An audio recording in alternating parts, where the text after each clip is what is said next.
Hello, my name's Ian Brown. I'm a journalist, a feature writer, roving feature writer at the Globe and Mail.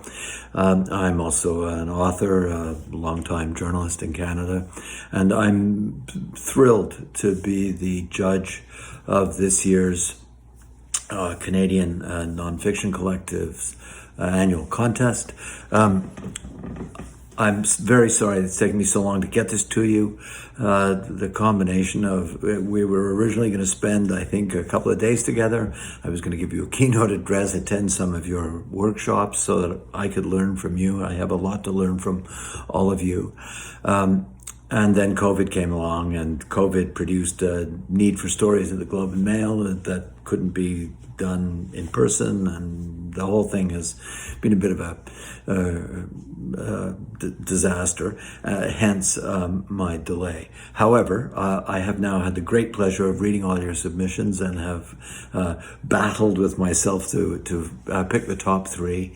Has been a great honor, genuinely. There's spectacular writing in these submissions. Some of the best I've ever seen in a literary nonfiction contest. You're all superb writers, and by my judgment, which is of course somewhat subjective, some of you are slightly better writers in this particular instance. Anyway, it was a great thrill, and thanks for letting me do it. I just want to say a little bit about how my standards and how I choose what I choose. For me, in nonfiction, and I live like you in the world of this information explosion, this renaissance of information in video, audio, print, online form. I'm just inundated all the time, as is everybody.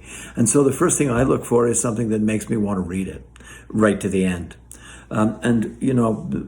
To my surprise, this does not happen very often. I would say probably 95% of the journalism I actually look at. And that's in major newspapers, online, offline, everywhere, in magazines, in journals.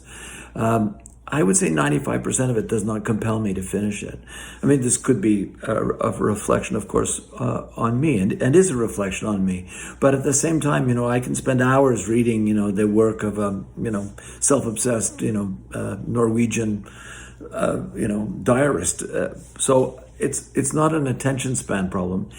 It's that in this particular climate and in this technological phase where we live, you cannot write something that does not compel people to finish it. So that's the first thing I look for, is something that compels me to finish it. When I say compel, I mean that really makes me want to, get to the end of it. That creates this need in me to know what's going to happen. Secondly, I look for something that is solidly constructed, that has a beautiful and seamless narrative. And that's generally a technical matter. I look for absolutely reliable facts. I don't make these distinctions between nonfiction and creative nonfiction, where creative nonfiction means you can make stuff up and remember it as, without corroborating it, or at least remembering it without saying that your memory is faulty. I think there is nonfiction, which is true, and there is fiction, which is not true, or most of the time is not true. At least is allowed to be not true, is allowed to play with the facts. In nonfiction, not at all. So I look for a reliable narrator, a reliable reporter, a stylish reporter, an inventive and original kind of reporting. That's very important to me. And finally, I look to be surprised. And all of these things are connected, of course. Something that's really beautifully told, well told narratively, and that compels me to read is automatically going to be a piece that tells me something I didn't know. And that fills me with surprise, that takes me to places I could not have predicted, that does not simply conform to the conclusions of other people and other writers and other journalists. I guess to sum up, I think there are two kinds of information. There's the information you want to know. That's the information you need to live your life. What's the interest rate going to be? Is your area infected with COVID? Who won the cricket game or the hockey game? What are the latest styles in women's spring coats, et cetera, et cetera. Those are things you need to know. They help you live your life. And most journalism, I would say 98% of journalism, is that kind of writing, the first kind of information, the information you need to know. And as I've said before, a lot of it is done in a rather uninspired way, but that's the intention. But there is a second kind of information, and that's the information you didn't know, you wanted to know, but are thrilled to discover. And I think as nonfiction writers, as stylish nonfiction writers, creative nonfiction writers, if you must use that phrase, it's that second kind of information that we most seek. Your story needs all of the first stuff, the who and the what and the when and the where and the why of the information you need to know. But it's that second kind of information that you didn't know you wanted to know this. And that's the kind of information that makes your life worth living. The first time I was ever, or one of the first times I was ever smitten with this kind of story was John McPhee's book, John McPhee, the great New Yorker nonfiction writer, his book Oranges, which is an entire 240-page book about the orange. And I remember picking it up and starting to read it, and there was, it started, I think, in the court of the King of Spain in maybe the 15th or 16th century, and how he used these oranges from Seville, and he gave them as gifts to his royal visitors and guests. And I was suddenly reminded, well, of course, that's where the old European tradition of putting an orange in somebody's stocking at Christmas comes from. Anyway, 2 days later, I found myself at the end of 240 pages of, a true story about oranges. And it had ranged everywhere. It had gone from, that court, royal court in Spain, to the orange groves of California, to the frozen orange juice business in Florida, which is, if I recall correctly, was slightly controlled by the mob. And at the end of this, I had this whole world of this very common object. The oranges are now ubiquitous. They were not always ubiquitous. And the story of how they became ubiquitous is a fascinating tale, partly because the story is told beautifully, partly because it's telling me something I never expected to learn about, and also because it's compulsively written, using, again, scenes and details and dialogue and point of view, which for me are the four main building blocks of any narrative, whether it's fiction or nonfiction. Novel writers, they always say, I don't know where the story comes from. It just rises up. The story writes me rather than me writing it, which may or may not be true. But technically, structurally, they all use the same four techniques. Scenes, which is action united by time and space. Details, the painting behind me, my receding hairline, my slightly red eye, et cetera. Dialogue, which is the way people speak, not clips, but the way people actually speak. And then, of course, there's point of view, which you get by interviewing the characters in your story. Every great story has those four main elements. And they are what and they require immense reporting. They require all the who, what, when, where, why of the first kind of information, the information you need to know, and then they have all the structure of great fiction. The scenes, the details, the point of view, and the dialogue. So, as I say, those elements combine to make writing that is absolutely compelling, that is absolutely solid in its construction and its facts and its reporting, and that is original.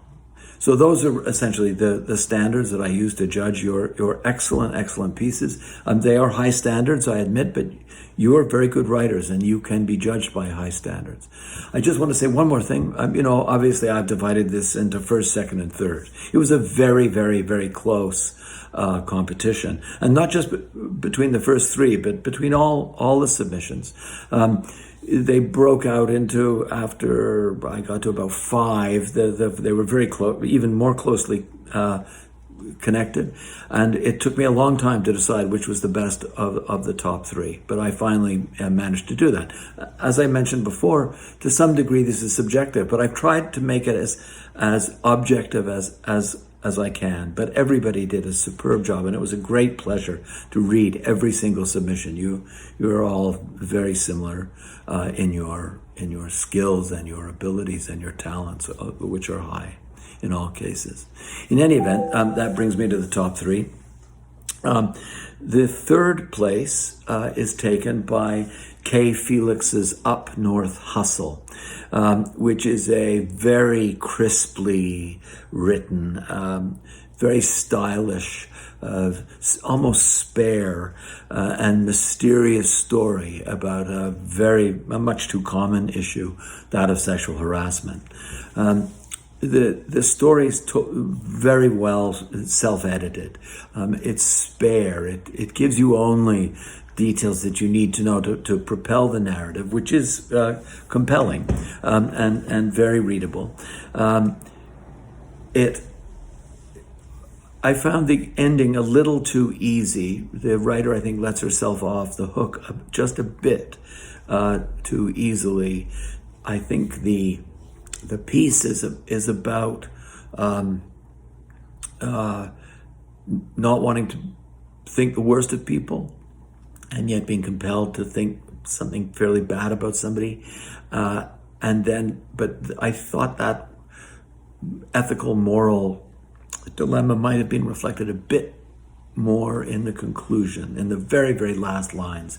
But it was really a great read. And best of all, this is a subject that has been covered, with good reason, a great deal in the last couple of years. I mean, I don't know anybody who hasn't read, a lot of writing about sexual harassment. And this is a piece about sexual harassment, but it was original. And partly it was because judgment was suspended throughout the piece until you get to the end. And then it could have used a bit more judgment, as I've said, but the suspension of judgment in favor of carrying on the narrative and keeping the narrative crisp was great. And of course, with sexual harassment, there's something at stake as well, emotionally, ethically, and that mattered as well. In any event, it was a great story, and I liked reading it. And so to Kay Felix for Up North Hustle for third place, congratulations. In second place is Wendy Bones' Malangan, which is a great ranging story, an intrepid piece of reporting and traveling, and the reporting that came from the traveling, and a very nice piece of narrative writing as well, about the palm oil plantations of Indonesia. It requires getting there. There's danger. There's the possibility of reprisals. There's the sensitivity of the information and of what would happen if these people understood what this reporter was trying to gather. It's a great story, and took a lot of effort and a lot of shoe leather, which I put a lot of stock in.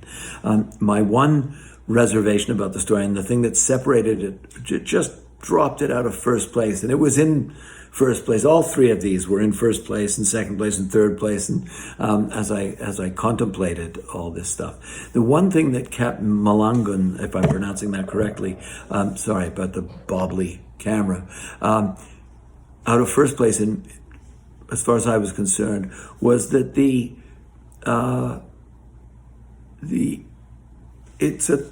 conclusions are just a little conventional and a little too predictable, in my mind, to take first place. I'm not suggesting that the conclusion should have been any different than they were, but by the time I got to the end of it, I thought, well, of course, this is where this is going to end, in a very legitimate condemnation. But somehow I felt the condemnation could have been more original, that the narrator might have contextualized her own project a little more, that you could have told me about, just as you mirror the moral negligence of these plantations, I think you could have made this piece the winner by putting your own project, subjecting your own project to the same kind of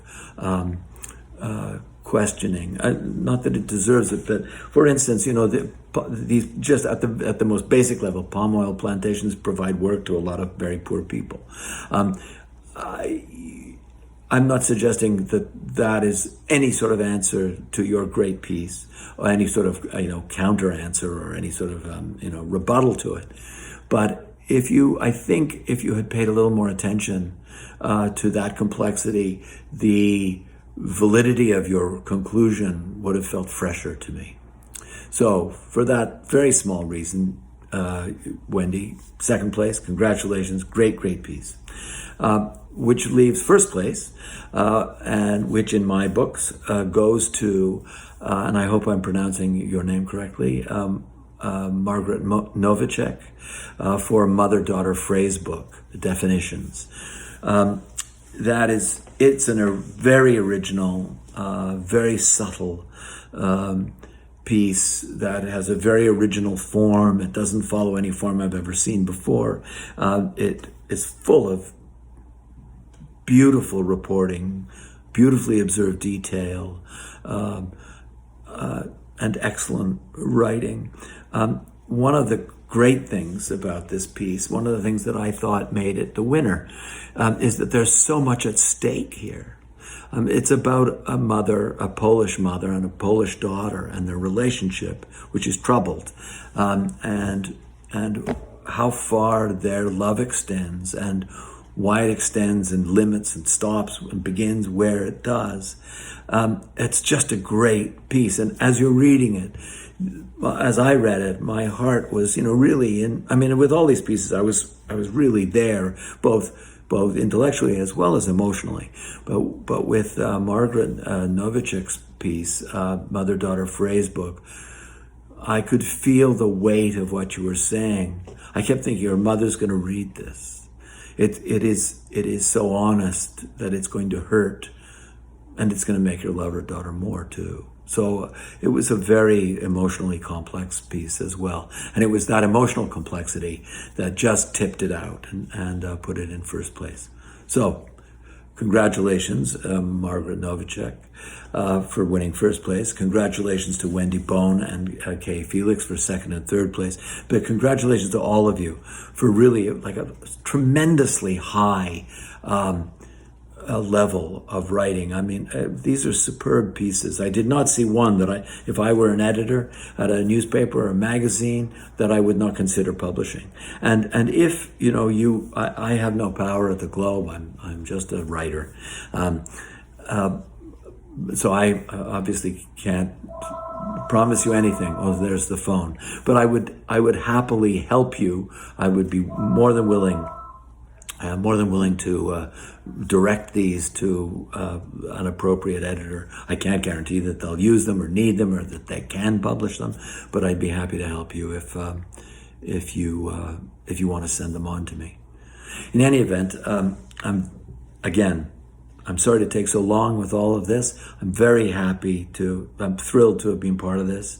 It was a great honor, and I hope I get to attend next year's conference in person so I can meet you all and read once again your truly your superb work. This really made me realize just how high a standard of nonfiction writing we've created collectively in this country. We're really as good as anybody's got. And it was a thrill to be part of it. Thanks again.